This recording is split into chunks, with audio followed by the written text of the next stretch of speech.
In the late 1910s, Japan was a country in flux. World War I had ended, and the nation was grappling with rapid industrialization, urbanization, and social upheaval. The traditional structures that had once defined Japanese society were breaking down, and in this chaotic environment, a new kind of order began to emerge from the shadows: the Yakuza. Among the myriad gangs vying for control and influence, one group would rise to prominence above all others, shaping the very landscape of organized crime in Japan for decades to come: the Yamaguchi-gumi.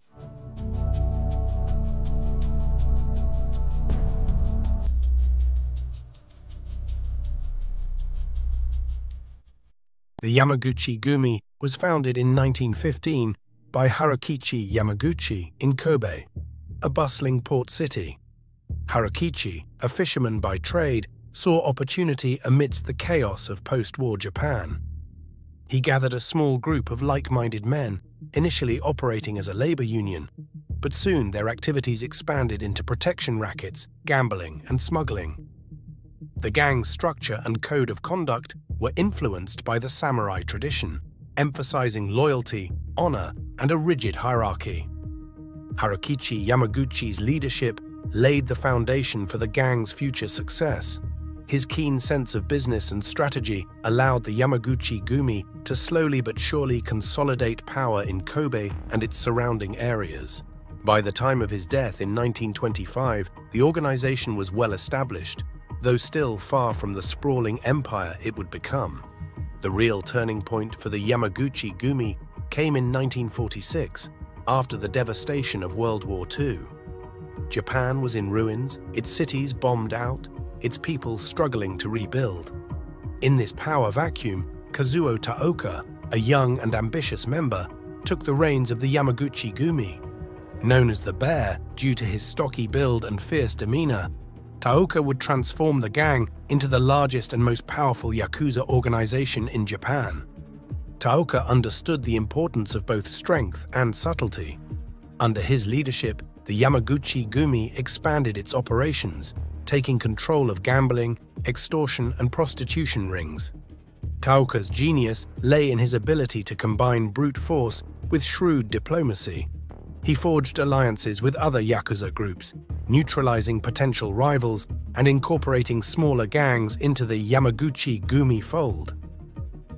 Taoka's tenure also saw the implementation of a structured hierarchy within the organization.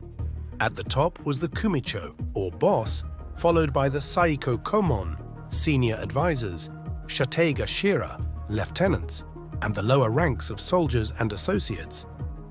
This hierarchical system ensured discipline and loyalty, as each member had a clear understanding of their place and responsibilities within the organization.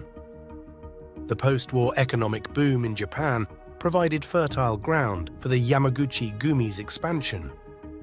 The gang's activities extended beyond Kobe, spreading to Osaka, Tokyo, and eventually throughout the entire country.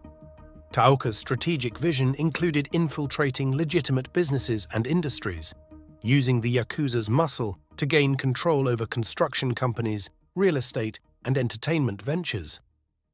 One of the most significant moves was the gang's entry into the lucrative construction industry during Japan's post-war reconstruction.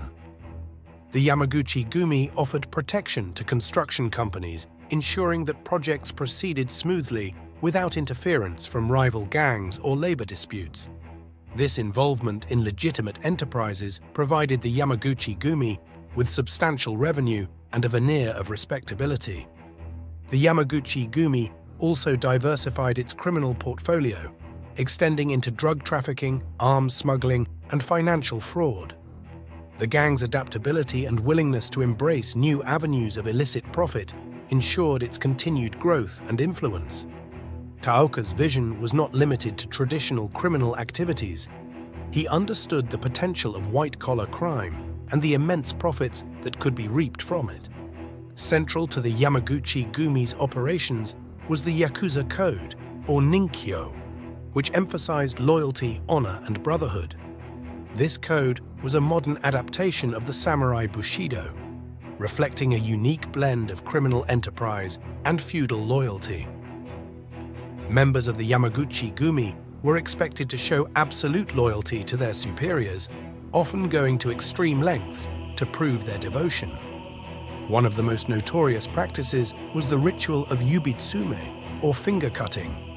If a member made a serious mistake or failed in their duties, they were required to atone by severing a portion of their little finger and presenting it to their boss.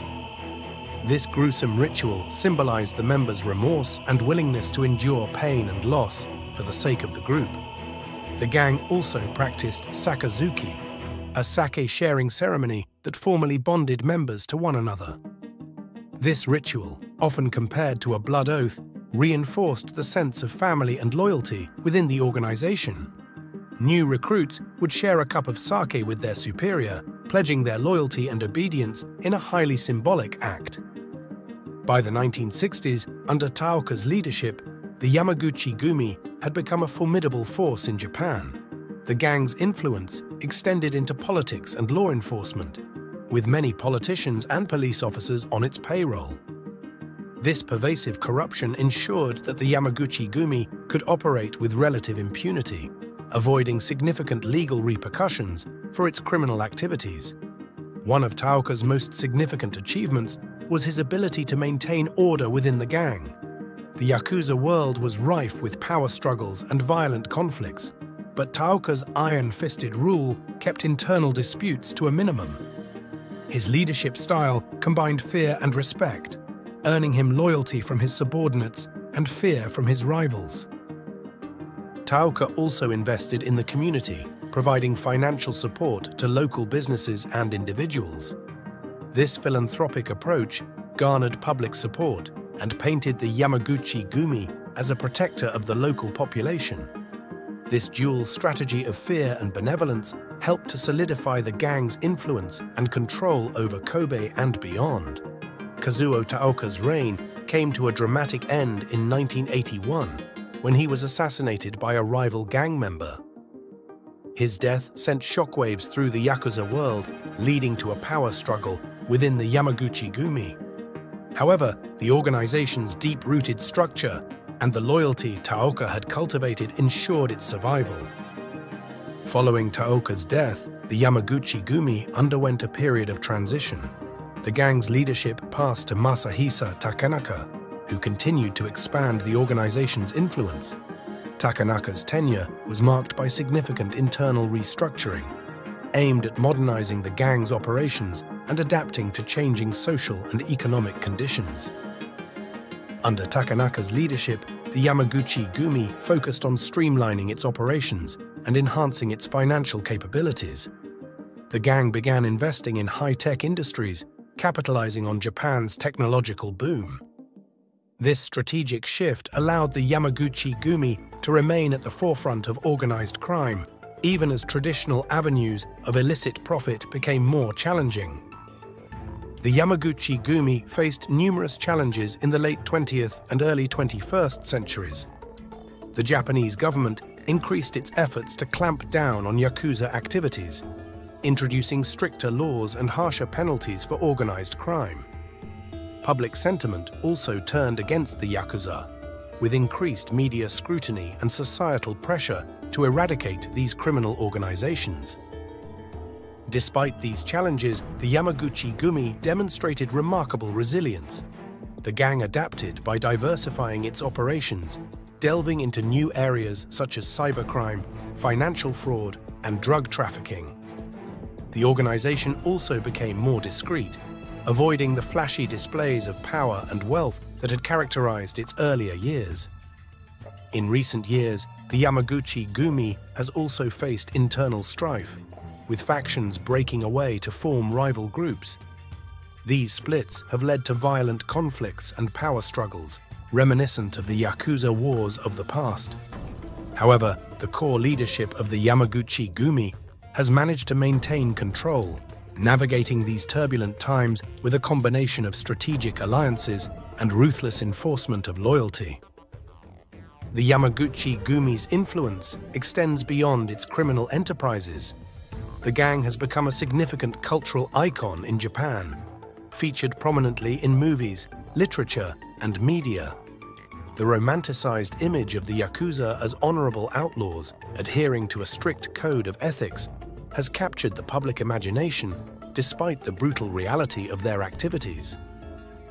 Films like Battles Without Honor and Humanity and Outrage portray the complex and often contradictory nature of the Yakuza world, highlighting the blend of tradition and modernity, honor and violence that defines groups like the Yamaguchi-gumi.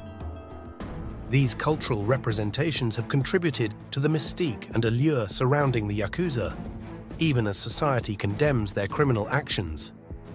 The Yamaguchi-gumi's story has also inspired numerous books and academic studies, providing insight into the inner workings of one of the world's most notorious criminal organizations. Scholars and journalists have explored the gang's history, operations, and cultural impact, shedding light on the dark underbelly of Japanese society. The story of the Yamaguchi-gumi is one of adaptation and resilience, a testament to the enduring power of organized crime in the face of societal and legal challenges. From its humble beginnings as a small gang in Kobe, the Yamaguchi-gumi grew into a sprawling criminal empire, shaping the landscape of Japanese organized crime for over a century. Through the leadership of figures like Harukichi Yamaguchi and Kazuo Taoka, the Yamaguchi-gumi navigated the tumultuous waters of post-war Japan, expanding its influence and consolidating power.